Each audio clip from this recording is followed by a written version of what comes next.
The hands are the instruments of a child's intelligence. That's why play is so important for this age, because their learning continues to be very experiential. It's not yet super cognitive like we think about it as adults. For kids, learning is play, and play is growth. It's enjoyable, but it's also the work that they do to learn about themselves and their world.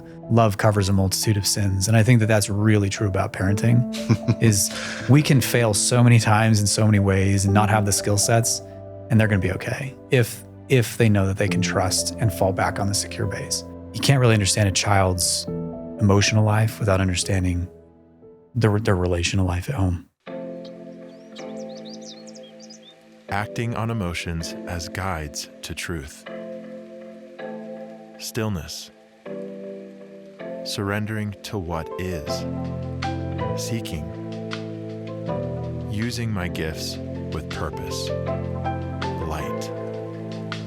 This is the emotional blueprint.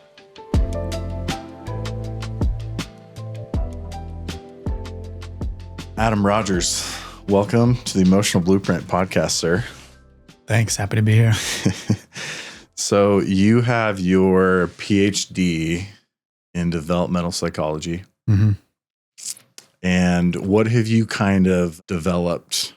What has kind of developed into kind of your expertise so the audience knows? Yeah, so developmental psychology is like the psychology of the developing human, usually from obviously birth to death, but most of us focus on the pediatric age, so 0 to 18. And so over the last, 8 years since my PhD, I've gone the research route. So I do research and I teach, and my specialization is in pediatric mental health, and specifically in the context of family. So I'm appended to not in a traditional psychology department. I'm in a family studies department because my work on kids and mental health, I like to situate that in the context of family relationships and understand how family relationships shape mental health, how they help kids develop emotional resilience and things like that. So why were you so interested in having more of a focus on the family system? So you kind of developed a more of a specialty in kids, in kids' mental health. And it sounds like that kind of, it felt really important to you for you to start to have a focus on the whole family system. Yeah. I mean, it's a good question because I think when we think clinically about kids and just any individual really in therapy, but especially children, it can be tempting to think about them as individuals. Mm-hmm. This individual is presenting certain symptomology or presenting certain challenges. But the research is pretty clear that those symptoms are part of a greater whole. And for a child, that whole is connected to the relationships they have at home, primarily with their parents, their primary attachment figures. And so oftentimes what you'll see is kids presenting with challenges that are really challenges with the whole family system, if that makes sense. Oh, totally. But it's they're the presenting patient, even though the dynamic that may be problematic might be between mom and dad. So that's kind of why understanding mental health from this perspective of the whole family to me is important, because you can't really understand a child's emotional life without understanding their relational life at home. Well, dude, I'm just stoked to have you on because I've known you for a long time. Yeah. 17 years or something crazy. To be precise. 18 years. And you're a brain. You've always been very smart. And it's cool to see you years later, turn that into something that I know has been really impactful. And so I'm so excited to just grill you with some questions.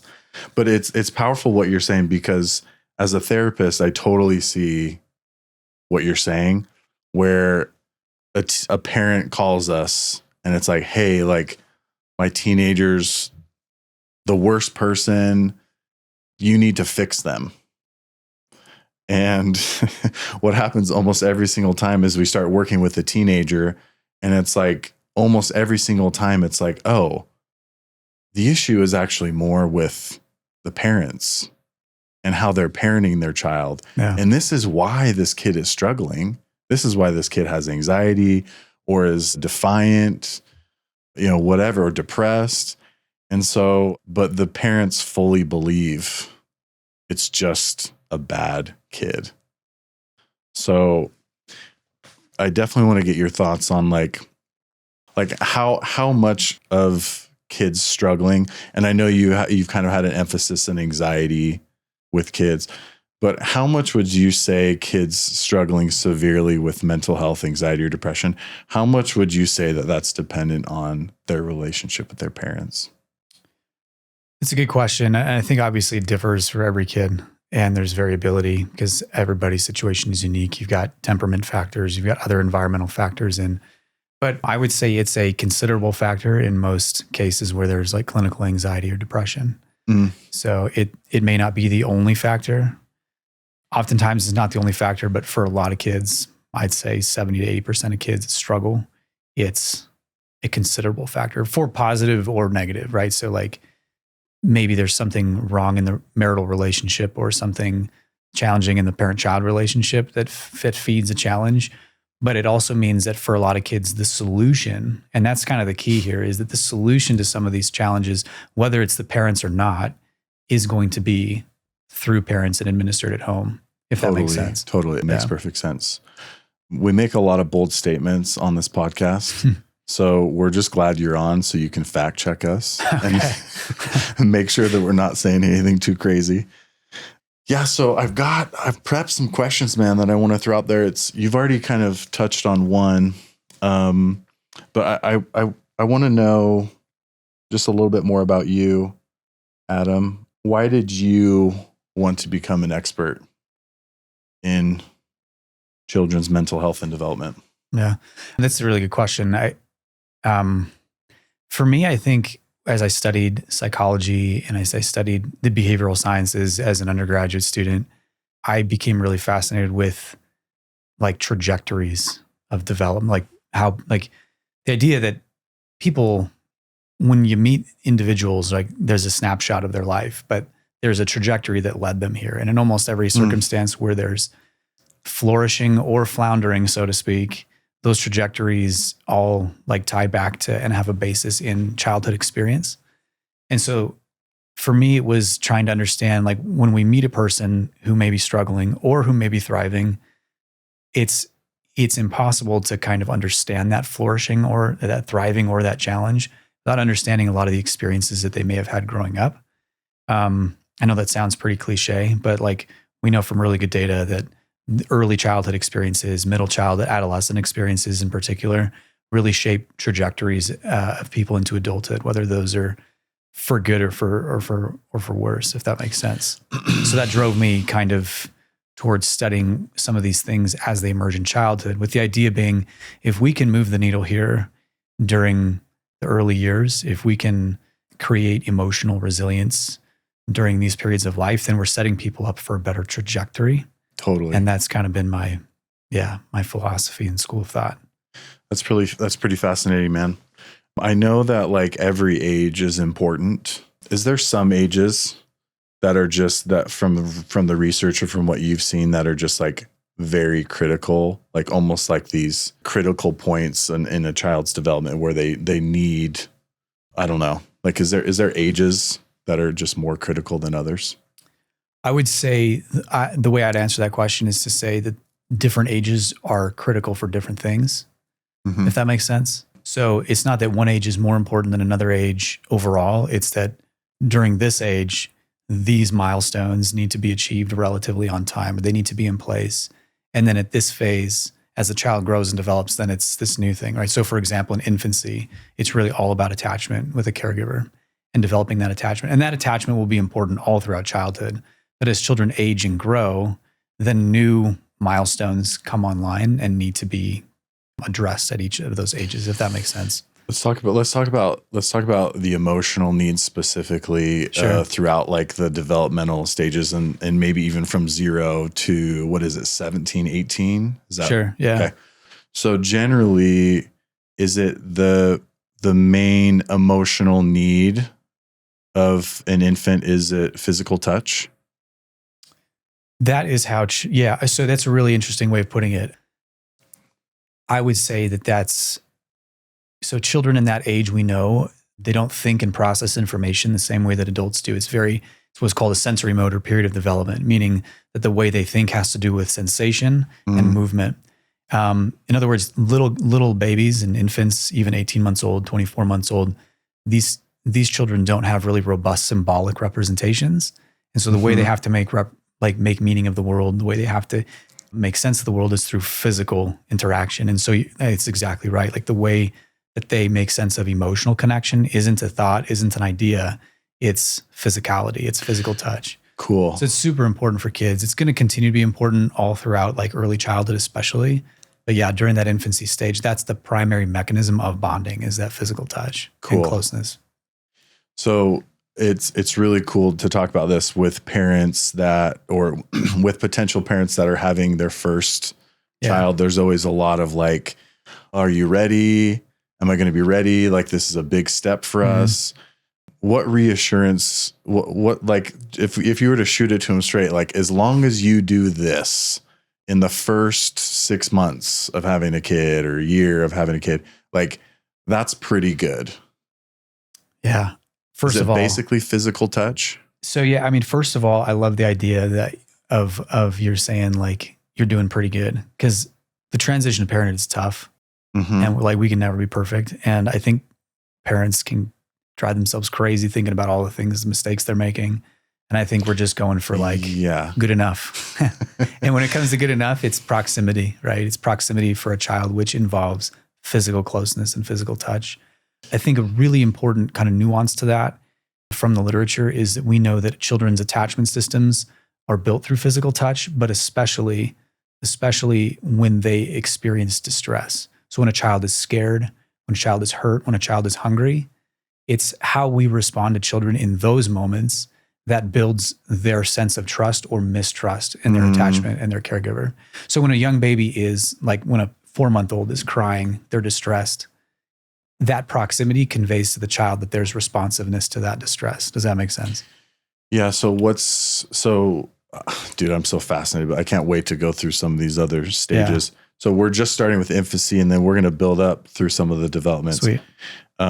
So physical touch is key, and it's powerful what you're saying, that what's really critical is when a child is in distress or afraid, that that the parents are providing physical affection or touch or contact.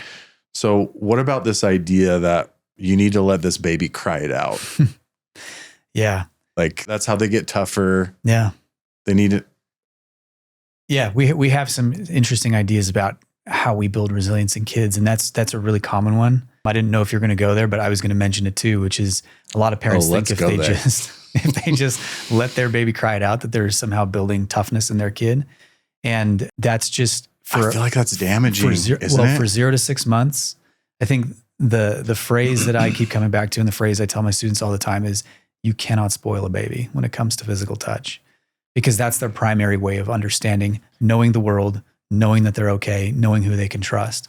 So there may be applications like after 6 months of age that are limited, where you can let a baby cry. So for example, if you put a baby down to sleep. Let's give it, like, maybe after 6 months, let's give it 10 minutes or 15 minutes and see if they can fall asleep. Yeah, because sometimes crying can be a source of like getting energy out as they fall asleep. Right. But it's not going to be like, we're not going to want to depend on that as a primary emotion regulation technique. And this is because babies have a really hard time. I mean, they don't emotionally regulate, and they have to learn that. And the only way they learn that is through a process called co-regulation, which is where you meet the child in their emotional state and you help them down-regulate their emotions, so to speak. Right. That's like the rocking and like the soothing, like the pat, the butt, the pat. Yeah. My son, he loves these pats on the butt. Yeah. And that only happens with proximity and physical touch for a young child. Cool. Yeah. So I think that's good for 0 to 6 months. Okay. So we're moving right along. In therapy, I call these, I mean, my focus is, what are the emotional needs of kids and teenagers, and how do parents meet those? And I might oversimplify it, so this is great that you're here. Okay, so let's move along. So now the child is developing past 6 months, entering, I don't think it's right at 6 months. There's obviously some overlap here, but I don't know. What are this? Is it 0 to 2, or is that a good? Yeah, it's a little fuzzy, but I generally think about infancy as 0 to 24. I know the technical definition is 36 months, but I think developmentally 36 is so different than 24 months. Okay. So I'd say, 0 to 2. You can think of that as, that period is like really hard to spoil a child with physical affection and responsiveness. Okay. So it's just important to continue. So that goes up to 2 or even 3. So. You can't show your kids enough love. Yeah. And affection. I think part of the fear that some parents have is that their kid will learn to manipulate them emotionally, and we just don't see that kind of advanced cognition yet in a child that can understand the idea of deception and manipulation, especially like in a 2-year-old. And so, does that make sense? Yeah, I'm thinking of my own daughters, man. I'm like, she's almost 3, and the manipulation has begun. Yeah, she's not even 3 yet. So, but you're right. I think I just started at about 24 months. Yeah. Well, yeah. It's interesting. So, and they're good, man. Yeah, they can. They know what they're doing. I'm not. Anyways. So, but I think the takeaway there, like the infancy period is attachment is number one. It's the absolute key to a child's like health and development and their sense of security in the world. There's so much research on this, and that's accomplished through responsiveness when our children are in distress. And in that context, it is difficult to spoil a baby. Like we can't be too responsive at those young ages. That physical proximity seeking is what will convey that secure attachment. Yeah. Okay. And then correct me if I'm wrong. And then what I've noticed is that, after the physical touch seems really important until like 2-ish. Mm-hmm. Well, it's important, I think, throughout, like you've said, but sure. What I've seen after the 6 months or the physical touch is that's when, how does a child feel attached to us after 6 months? Or what does that start to develop into? How do they start to feel loved from us? That's when I really start to notice play becomes super important. Yeah. And so I want to get your thoughts on like after the physical touch phase, after that's maybe the main primary, like you said, mechanism for attachment. Am I getting that right? That play is kind of becomes a pretty important, connection piece or attachment piece. I don't know if that's the way you'd say it. Sure. Yeah. And I don't know that we would say, and I know this is not what you're saying, we're not going to supplant proximity and closeness. Still continue. Yeah, we're just kind of adding. We can add this new piece on. And, right. And I think you're that's right. That's a good clarification. Between ages of like 3 to 5-ish, we call this the pre-operational stage. Because operations, think cognitive, mental operations. Kids can have symbolic thought now, like they have robust symbolic thought, but it's hard for them to make sense of like symbolic operations, like logical forms, like if-then thinking. That makes sense. Mm-hmm. And so they're still very like hands-on. I think Maria Montessori, like the Montessori educate, right? Maria Montessori said something like the hands are the instruments of a child's intelligence. And so they're very hands-on. They're very experiential. That's an amazing quote. Yeah, it is. Can you say that again? The hands are the instruments of a child's intelligence. The hands are the instruments of a child's intelligence. That's pretty powerful. Yeah. And to get to your point about play, and that's why play is so important for this age, because their learning continues to be very experiential. It's not yet super like cognitive like we think about it as adults.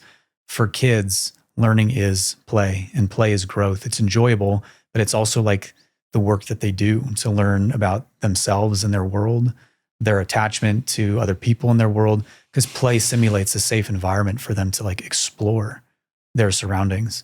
And so, I think play is a really great context and opportunity for connection between parent and child. Cool. Parent or children, I guess, feel that connection strongly through the experience of play because of that. What I've seen, and I'd love to get your thoughts on this, what I've seen is that parents get so frustrated at their kids when their kids are 3 or 4 or 5, because they're like, tell me how you're feeling. Like, what's wrong? And then the kid doesn't say anything. And then the parents are like, why won't you tell me what's wrong? It's like that quote brings on a whole new meaning. It's like, because the hands are the, what's the quote again? The hands are the instruments of the child's intelligence. Yeah. And you nailed it. Yeah. And so of course, parent, you're going to get frustrated. Your kid has not developed the emotional intelligence or whatever you want to call it to be able to A, know what they're feeling, and then B, to be able to express that to you. It's like, but if you then maybe engage in what we call like play therapy, where you get down on the floor with them and you maybe reenact, or you have them reenact the experience, then they will share with you how they feel through play. Yeah. We had this experience with our 5-year-old the other day, and it was horrible. She had a sliver in her foot, and she knew that if we saw it or knew about it, that we were going to take it out and that it was going to hurt. And so she didn't tell us for like a week. Whoa. So it started to get gnarly. And my wife was like kind of unsure what to do. And I said, we're taking this out right now. Like, she's like, no, I think we should take it to the doctor. I'm like, no, it's the time, like we can get it out. Anyway, so my daughter's freaking out, crying. I have to pin her down, right? And she's like screaming bloody murder. And anyways, long story short, we get the sliver out, and she's just laying on the bed, just crying. And that she went to bed early that night, just bawled, like, and just went to bed sad. And the next day, she's playing with her sister and I think my wife, and she's reenacting this experience where her younger sister is her.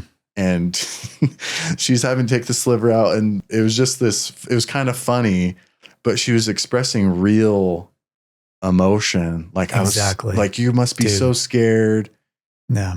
It's like they can't do it directly, but they're using their hands, they're playing. And it's like, it's like when we struggle, it's like we call up our friend and like, dude, this was rough. Let me tell you about it. Like, she was doing the exact same thing. She was like expressing it and processing it through play. Yeah. So common. So common for kids, but we miss it all the time as adults because we're expecting kids to tell us how they feel, or we're just not present enough to take the time to allow that play to develop in a way that will bespeak and reveal like what it is they're working through. Yeah. Well, I love the terminology you just used there. Parents aren't present enough to take the time to let the expression develop. So let's talk about that.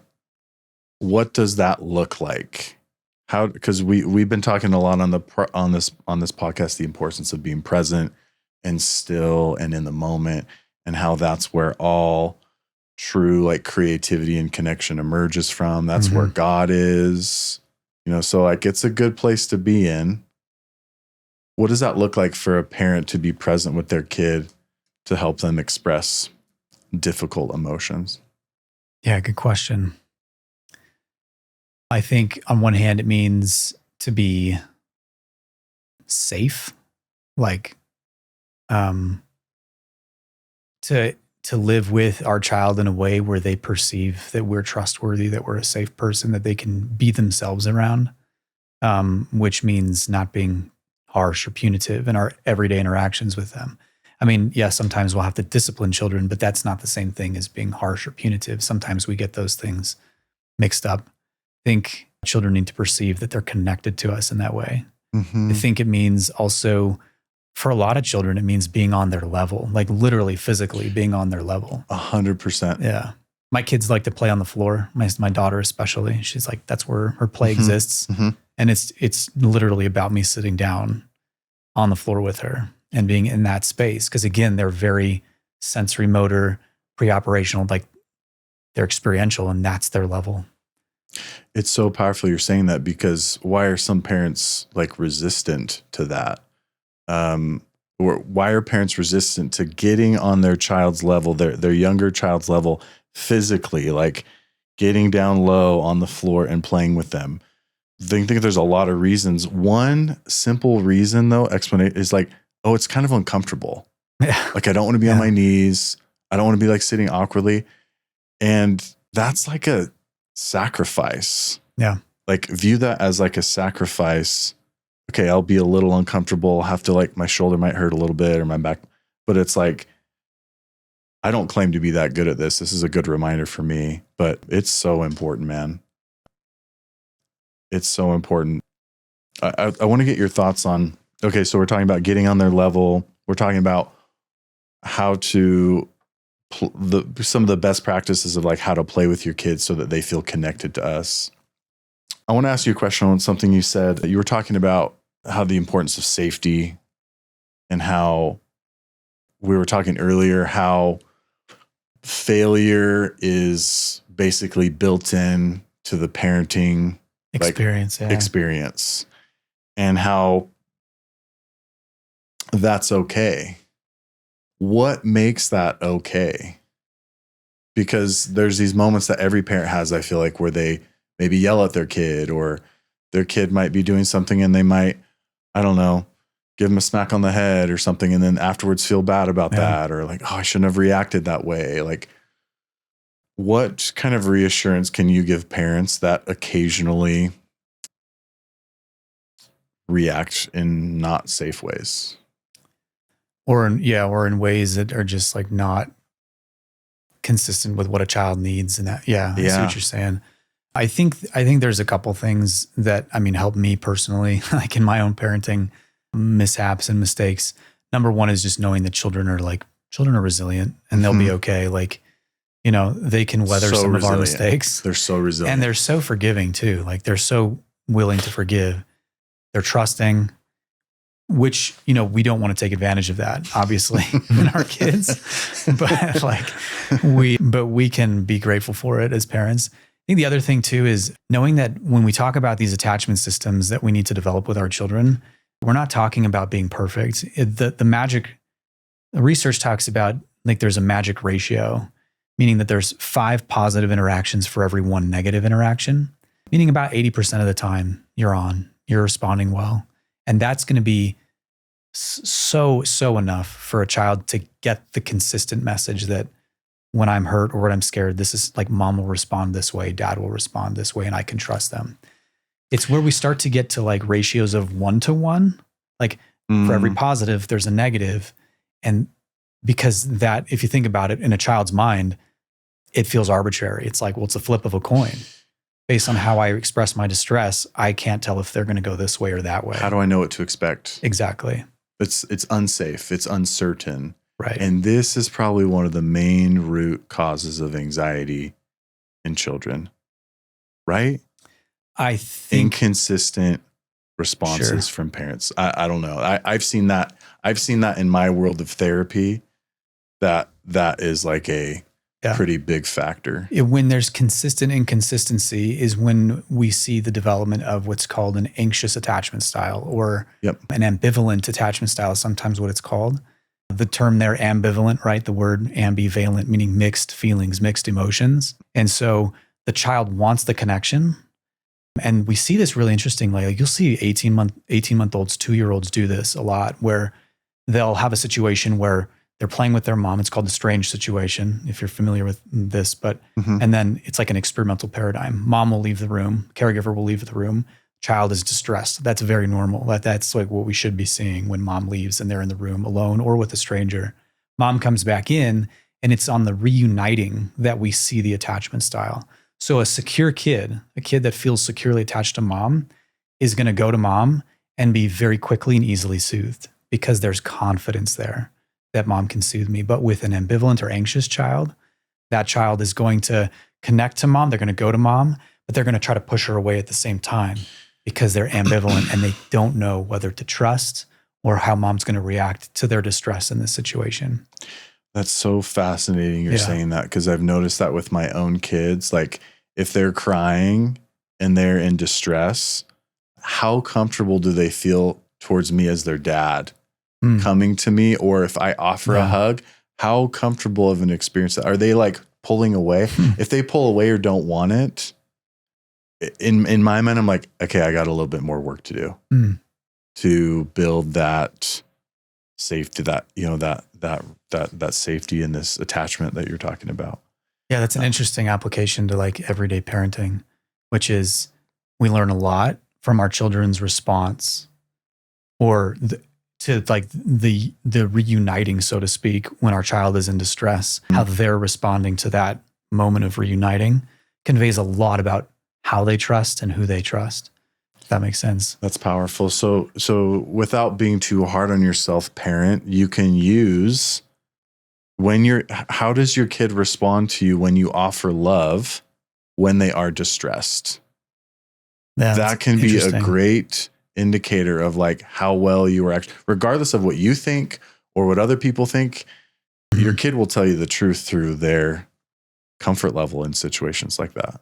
I love what you said there too. You said, regardless of what you think or what others think, because the number one predictor when we look at relationship quality between parent and child, when we look at attachment quality between parent and child, there's the parent's perception and there's the child's perception. And sometimes they're very weakly correlated with each other, meaning that parents are often overestimating the quality of relationship and kids are reporting kind of lower than what parents are reporting. And the most important variable by far is not the parent's perception when it comes to a child's mental health. It's not the parent's perception of how their relationship, it's the child's perception. Every single, that's what matters. Yeah. Yeah. Far and away.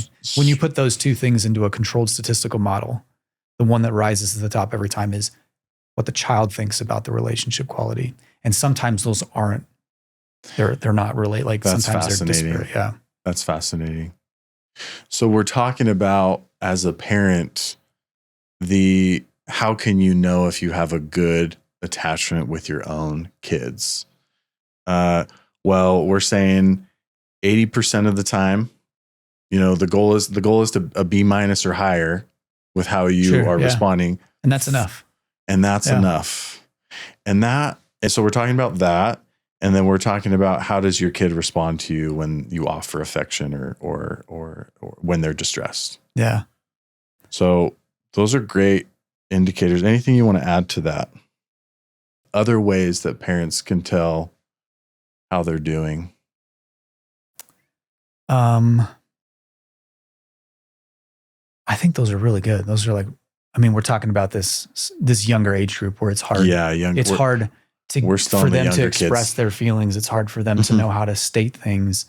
Those are really concrete ways of being able to. Cool. Yeah. See, and I think another important thing to mention here too is that I talk a lot about, like in my classes and in my research, I talk a lot about like skills and parenting skills, and those are important. But in all of our statistical models, 40 to 50% of the variance in a child's emotional adjustment is down to the relationship that they have with a parent, which means that we can be terribly unskilled at things, and that's going to be okay if our child knows that we care about them, that we're a secure base, that we're a safe haven for them. Does that make sense? 100%. So the biblical phrase that I think it's Peter uses is, love covers a multitude of sins. And I think that that's really true about parenting is we can fail so many times in so many ways and not have the skill sets, and they're going to be okay if they know that they can trust and fall back on the secure base.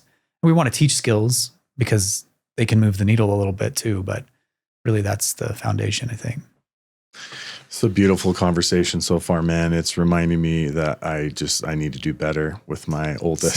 Same. With my oldest. I think I've got my 2, almost 3-year-old. Man,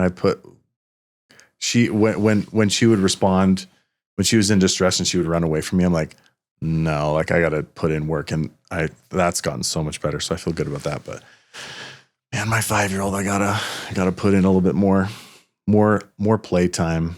And she's 5, so she's more starting to get more imaginative, and I can't beautiful age. Yeah. Can't wait to talk about that a little bit more with you, kind of that after, as play develops into imagination. But I think one thing that I think is cool to just, as we wrap up maybe this younger phase, is I think a really powerful message is it's okay. As a parent, how can I feel better about myself as a parent if I'm really trying, but just occasionally failing? Like, it's okay. Yeah. It's okay, because kids are not going to remember these, or they might remember it, but it's not going to remember them differently. Yeah. It's not going to significantly affect their life. These random moments where you don't respond well. How are you showing up consistently? Like, I love the, this is what I always tell people, especially with teenage, because I see some teenage clients and their parents, is like, it's okay. Like, it's so cool to actually research back this whole 80% thing. Cause that's kind of like, that's kind of what has always kind of I don't know if I've thought that specific number, but that's just kind of what's always made sense to me based on what I've seen. So because that number is consistent enough for a young child to see patterns, for their brain to see the patterns and say, yeah, this is trustworthy here. Cool. So yeah. Okay. I was going to say something else on that point, but can I ask a question actually? Yeah. I'm just curious about like the correlation that you see. You mentioned that like it really matters what the child's perception is of like how things are going emotionally, how parents are responding is like the barometer for knowing if the parents did well, right? In these areas, you talked about that like 80-20 rule. Is it the perception of how they talk about those experiences as adults, right? Does that make sense? Like, is that how they reflect how they reflect on that? Because when you think about it, when I think about my parents, all the times that they maybe yanked on my ear and pulled me down the stairs and did things that maybe they regret. That's the overarching summary that I have created in my mind was they were amazing parents, and yet I can remember all these like moments of pull your parent card moments. But I don't know if that's a strong correlation there or not. No, I think that's a really beautiful way of thinking about it, because I can relate to that, where like as an adult, I can see like areas of my parents' parenting that I'm like, I think I maybe hope to do something different. Right. Does that make sense? Completely. But the thing is though, I reflect on that with all the love and respect, because I never once doubted my whole growing up that my parents loved me unconditionally. Exactly. And I'm really lucky to have that experience in my life. And so the burden again is off of us to be perfect, because if our child knows that we love them, I can remember the time that like my mom said this or my dad spanked me in this way. And then I can just be like, yeah, but I know they were doing their best. What their motives were. Exactly. Yeah. Because you know what their motives were. Anyway. And that is trustworthy. Is that kind of what you were? Totally. Yeah. I love that. Yeah. So on the flip side of that, as a therapist, I think what's interesting is I see extremes both ways, where there's some adults that had pretty amazing parents, but they maybe failed in some ways, and the child is overly harsh or critical of how their parents were to them. But I think what I often see more, to be honest, is I see adults who they're not really seeing the negative impact enough. They respect their parents, they love their parents, but they're not seeing how it's negatively impacted them enough. And the reason why that's important, we're not trying to put some positive spin on reality for you. So we want you to be honest about it, not critical. We want you to be honest about it so that you can heal. Yeah. So that you can forgive and go through. We've been talking about this on the podcast, the importance of being honest with how your parents have impacted you, so that you can recognize how they've negatively affected you in your life, and so that you can heal from that and heal from that parent wound is what we call it. So going back to your question, Dane, I'd say that that's probably a pretty unreliable source of knowing how good our parents were, is based on the perception of an adult, because it seems to be, I don't know. There's just too many blind spots. I often see that that's pretty skewed.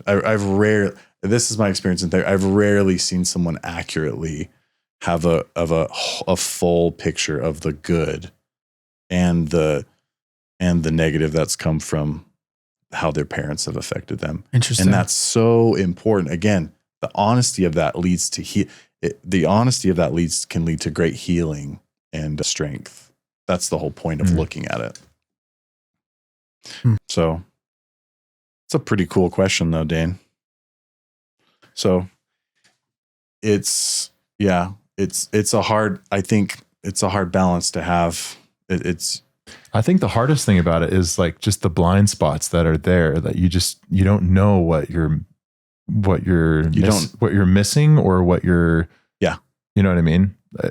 Just going off of what you're saying. 'Cause I could have a bunch of undealt stuff that I just have no idea that's inhibiting my ability to improve in certain areas of my life. But I guess that's why therapy is potentially like a proactive, like there's a case to be made to be proactive about your therapy and about, I don't know, making, you know what I'm saying? Like there's just too many, for me at least. I feel like I don't know that I don't know what I don't know, I guess is what I'm saying. As far as like how maybe my parents negatively impacted certain areas of my life. You know what I mean? I think a really cool spiritual perspective. Look, like our parents messed us up exactly the way that we needed. So it's all good. The negative can turn into this beautiful gift, and then obviously the good is good as well. So I didn't mean to derail it, but no, not at all. But I think that's interesting. I mean, and is it too reductionistic to refer to our parents as either messing us up or not? Like, does that make sense? Like, maybe not all of our pathology is necessarily due just to our parents. Oh, totally. I mean, it's interaction of like our own personalities, our temperaments, how that fits with our parents' personalities and temperaments. Teachers and friends. Yeah, teachers, friends, all through that developmental period, which is... Yeah, there's some psychologists that believe that all of the negative behavior we have can tie back to... There's a tradition of that belief, yeah, for sure. And I obviously don't subscribe to that, but my experience in diving deep with people is that most of it seems to be. And it's I wouldn't say a lot of it seems to be. And I'm talking about like deeper, emotionally rooted struggles for people as an adult, like maybe addictions or behavior, like relationship. I don't know why I'm so drawn to, I'm like the broken chick whisperer. I don't know what's going on. I only attract these broken women, and it's like a pattern in my life, So, things like that, like patterns and deeper. It's often I've often seen that be connected to parents, but. And that's the other thing is like parenting's tough. Like parenting is a real, like, it's a trip, man, because like I study this stuff professionally. I've been doing it for well over a decade. And a lot of people are like, well, you must be an amazing parent because you know all these things. And it's like, dude, parenting is like 10% intellectual and the rest is like physical and emotional and spiritual, and it's hard work. And so I mess up in all the ways that any parent messes up. I just know about it more. And so now I have to deal with the guilt on top of that because I know what I'm doing wrong all the time. But it's a blessing and a curse. But well, that's pretty fascinating though, because I love what you're saying, because as soon as like, some people say that as a therapist, they make assumptions like, oh, the relationship with your wife must be like amazing because you know so much about relationships or whatever. It's like, as soon as I go home and we start to get into a slight argument, all of that knowledge goes out the window. All of it. Yeah. So I think the thing that comes up for me when you say that is perhaps what's more important than skill as a parent is what is coming up for me emotionally. Am I looking at my own emotions? Am I trying to listen and learn from my own emotions that come up as a parent or in any of my relationships? That is your spirit telling you what you need and what you need to look at. And we've been laying that out throughout this podcast of the importance of that. And it's just cool as a researcher and an expert to hear you say it's 10%, it's 10% skill, 90% like who you are emotionally and spiritually. Oh yeah. And that's a really good way of putting it. I think that's a nice way to reframe it too. I mean, on one hand, we're saying, parenting is really hard. But then on the other hand, we're saying, but it's also a real opportunity to like hold a mirror up to yourself. Your children are like your biggest educator here. One of the hardest things for me about parenting that I never realized before I became a parent was learning to help a child emotionally regulate in their environment while I myself am so dysregulated by life and by their behavior. And if you don't resist that, and if you can sit with that and observe it with curiosity, your children are basically eliciting from you the things, like the parts of you that need the inner work, if that makes sense. It's so, I mean, when it comes to parenting, I'm convinced that a lot of it is like you get who you are as a parent, if that makes sense. I totally agree with that. Okay. I totally agree with that. Oh, my kid is such a horrible person. Da, da, da, da, da, da, Yeah. da.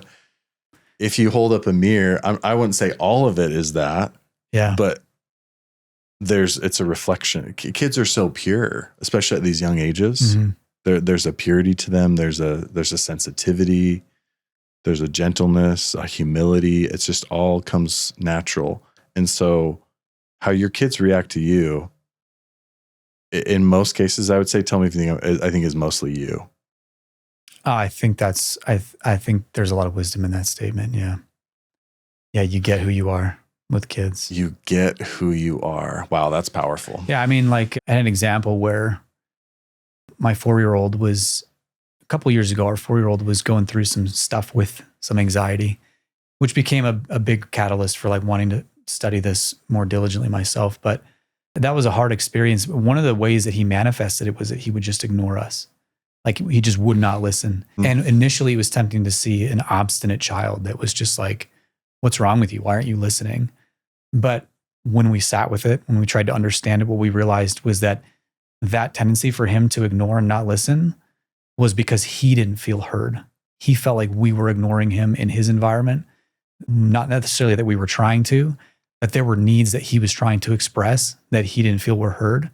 And the way that he told us about that was by not hearing us, if that makes sense. And that's really common in kids. Like, we have to just step back and say, maybe he's not seeing this the way I'm seeing this because he thinks differently than me. And maybe there's a mirror here that we need to hold up and realize how much of a dynamic this is, and maybe not a problem child, but there's a dynamic at play. As a parent, what is the best role to view myself as a parent? What is am I the teacher or am I the student? I don't know how to answer that. Yeah. I believe that if you want your kids to be better listeners, you have to mirror the example of a student. You have to be willing to learn from them. Then they will be willing to learn from you. That's what I have seen the most in my own kids. And so I'm like, I just think as parents, it's easy to have this ego with parenting that, like, I am the older one. I know, but your kids have just come from this really pure space. You're further from purity than they are. And I believe in many ways, in perhaps the more important ways, that they actually have more to teach you. Or they have, I guess I shouldn't say, they have a lot to teach you if you're willing to listen. Yeah. So get off this pedestal of thinking that you are this great teacher to your students. Obviously, it's important to teach them, but really you should be in both roles. And I think most parents need to be in the role of a student. Yeah. Is my opinion. Yeah. And I totally agree with that. And I know that what you're saying is not that there shouldn't be boundaries and that there shouldn't be, and like parents do have to be the leaders in their homes as well. But yeah, I completely agree, because going back to that experience, the phrase that turned things around for us with him in that situation, when we had a child who was expressing anxiety this way and some distress by not listening and not hearing us. The phrase that totally turned it around for us was that we started to say to him, like, when he was in distress, or when we started to say, "Hey, I hear you. I understand you." And that was the only thing, like that phrase that we stumbled on started to change things. It didn't mean that he got what he wanted in every situation. It didn't mean that things necessarily changed from every time, but now he felt heard in his environment. And this is maybe a good segue, because you were talking about what do children need in early childhood and as they move into later childhood. And that's what they need. They need to feel heard in their environment. They need to feel like they have a sense of autonomy, that they have a sense of, does that make sense? Makes perfect sense, man. That's really awesome. That's really awesome. I definitely want to talk more about this balance that you're referring to of kind of being a friend, but also a parent. I'm curious on your thoughts of this balance between how firm should I be versus. Yeah, I'm going to kind of wing this one here a little bit because I don't know. That's all we do on this. I don't know. I don't know that I would think about it in terms of like on one end of the spectrum is friend, on the other is parent, and where's the balance? The academic literature on this refers to what we call parenting styles. And there's probably like 3 or 4 common parenting styles that parents use that basically blend 2 things primarily, maybe 3, but 2 in particular, which is how responsive and open are you? And then on one hand, how demanding are you? And what we want, ideally, the kids who are most well-adjusted are the ones who come from homes where there is expectation, there is demandingness in terms of like boundaries, but that there's also high responsiveness and high openness. And what that looks like in practice is that children are involved in the decision-making at home. The children are involved in important decisions like creating rules and consequences for those rules. Does that make sense? And it's a tough balance to strike because a lot of parents fall into, I'm in charge, I'm the parent. We do what I say because I made the decisions. And we call that authoritarian. Mm-hmm. And that word authoritarian refers to like deriving from authority. And Hitler. Sure, I guess.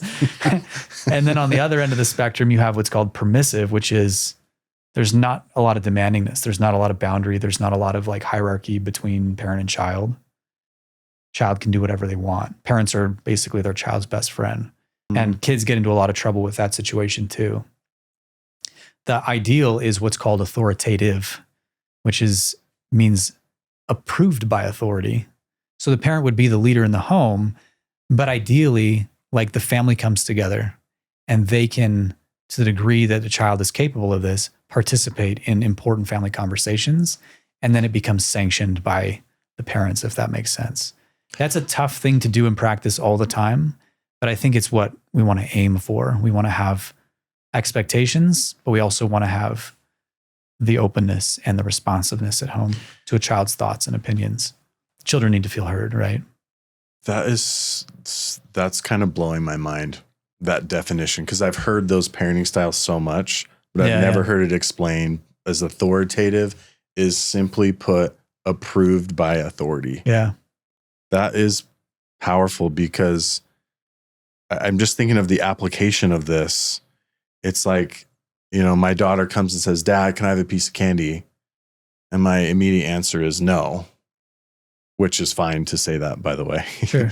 But if I say no all the time, maybe what could be better is to say like, I don't know, approved by authority. Like what would be a circumstance in which, I don't know, like when I don't know. Or maybe you could say like, well, we know that like the rule in our home is, and the rule that we've agreed upon as a family is that you get like 1 sweet per day. And if you want to have that right now, that's okay. But then you won't get one after dinner time. Awesome. Right? Yes. So that could be one way of like managing that conversation, but it presumes that you've had those conversations and that you've allowed your child to be a participant in those conversations. It doesn't mean that they always get their way, but it also doesn't mean that like the rules have to be completely derived by us. Sometimes our children come up with great ideas that can be implemented in the home. And that's a way of showing that we value their perspective and their opinion. I love that because it takes the ego out of parenting and kind of puts it more in a level playing field of respect and understanding them and hearing them. That's pretty cool. That's really And by awesome, the way, man. this is not the same thing as gentle parenting that is like hashtagging around right now. This whole gentle parenting movement where there's no like boundaries, no expectations. Like authoritative is, there are high expectations, but it's that those expectations derive from the family and they're sanctioned by the parents. But does that make sense? Totally makes sense. I would say that there's like basically 3 ingredients to that authoritative parenting. There's structure in the home, which breeds predictability and stability for a child. So there's clear rules and boundaries.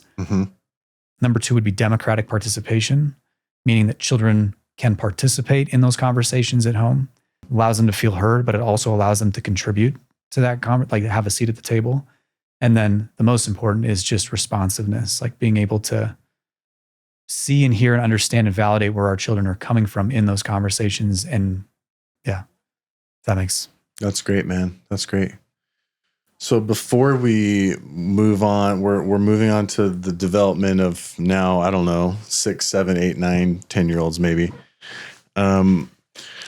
I want to ask you a couple of questions about what you've seen in the research or what you've seen in your experience. One of the pieces of research that I was exposed to a few years ago that I've seen play out a lot as a therapist is that never has the visual learning or visual processing ever been higher in, I think it was young adults, is like, I think it was like 20s is what this study was referring to. And this was like, I think 7 years ago, meaning that people are, it's like the visual age. People are more visually processing from what this study showed in these like young adults and diverse, whatever. Have you seen any indication of that kids are processing more visually now than they ever have? I don't know if you've heard or seen. Yeah. When you say visually, do you mean less hands-on? More visual. Mm-hmm. Yeah. There's a lot of talk about this. I assume you're referring to like all the screens and screen-based media that they consume. Is that one? I'm sure that's a factor in some of this. Yeah.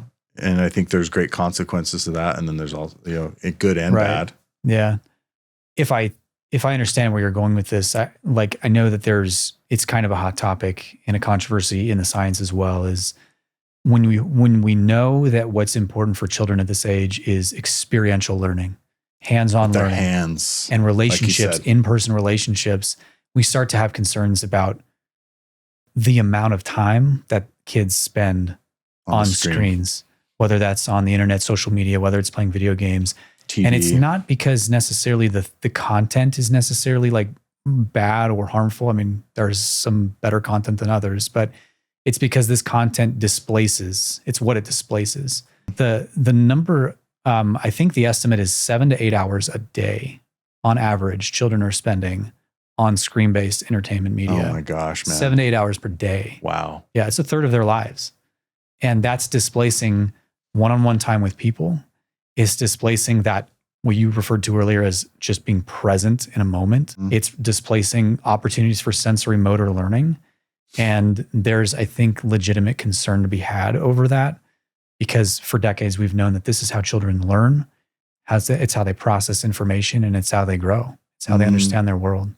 And so I think the research is still to be determined, like what these effects are going to be on kids. But some could argue that we're already seeing those effects because we're seeing mental health challenges that are 2 to 3 times higher than what we see just 10 years ago in kids. Wow. That's fascinating, man. Thanks for sharing that.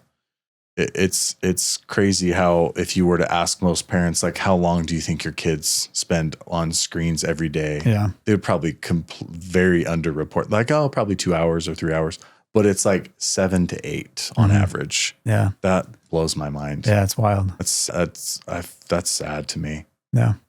It's really it's just sad. so pervasive, right? And and throughout the lifespan, that like you said, that's just going to affect sociality, like so much, like their ability to connect. That's crazy. Yeah. We're talking about the disintegration of society on the last podcast. It's pretty heavy. This is this is for sure a precursor to some of that, I'm sure. Some would argue, yeah. Some would argue. I just say that because there's... Yeah, some people think it's good. I think some people say that the data are not out yet. Oh. My personal opinion is that like we don't need the data to like tell us what should be obvious. Yeah. Which is that this isn't like healthy, the way that we're managing this stuff. Like there's nothing wrong with media inherently, but the way that we're using these technologies and the way that children are engaging with them is just not the way that children were designed to grow. I couldn't agree with that more. So, yeah. Couldn't agree with that more. I want to ask you one more question about mirroring. So we've been talking about holding up the mirror, but maybe talking about mirroring in a different way of children learning, maybe the definition of mirroring. I guess I'll just ask you, the expert, what is a good definition of mirroring, and how important is that in our kids becoming awesome humans? I use that term not as a technical term, but just because that's the only thing I could think of calling it was mirroring. But mirroring, like, being the example, kids picking up on our behaviors and then reenacting those, kind of just mirroring what we do.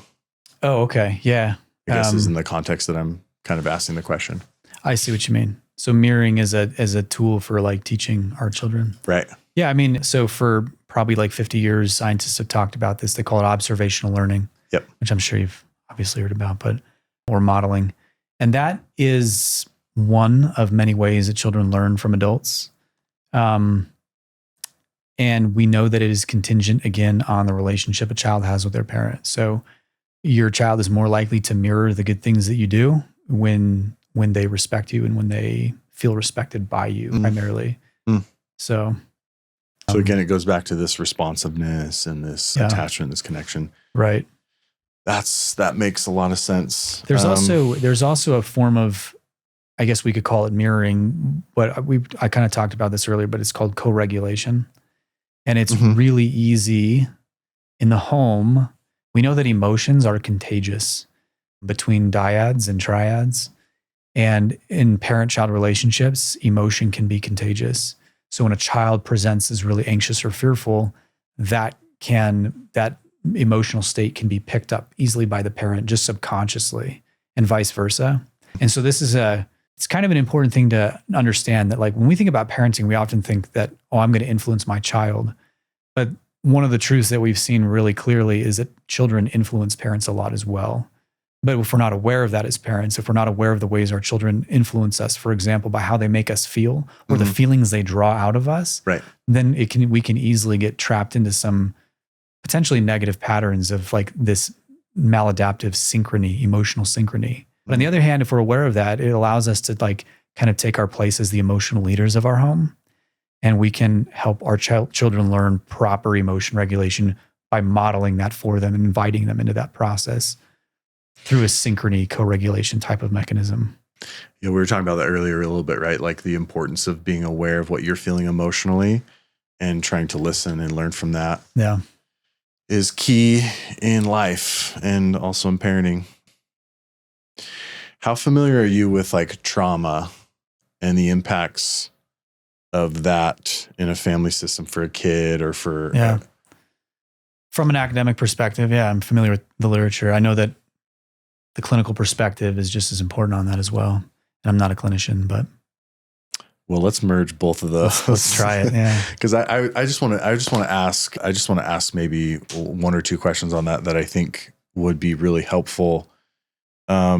These sad experiences that happen for parents where maybe their kid goes and plays over at a neighbor's house and then there's some sexual abuse or physical abuse or something. And then the parent feels like, oh my gosh, my kid is now ruined. This is going to ruin his life, and is in this great distress. What's your thoughts on that response or that reaction from a parent? Maybe specifically just get your initial thoughts on how, it's obviously okay to respond that way and it's very normal. How accurate is that, though, in the long run for a child to have a negative, abusive experience and then they're now doomed for their life? Like it's going to negatively affect them their whole life. Yeah, I don't know that I would say that doom is the right word, obviously. I mean, but it feels that way. And like you're saying, that's a pretty natural thing to feel, and it's a normal thing to feel, and parents should feel those feelings and like what those feelings are revealing about their response to the situation as well. We know from like a lot of scientific literature that those adverse childhood experiences can go a long way in shaping mental health trajectories, unfortunately, because trauma begets more trauma oftentimes. Mhm. And it's especially true where we see compounding adverse childhood experiences or traumas where there's not just one, but now there's like, we're talking like there's 3 or 4 or 5. So you're talking about, and the case that you mentioned was of kind of an extreme form, but it happens, which is abuse, right?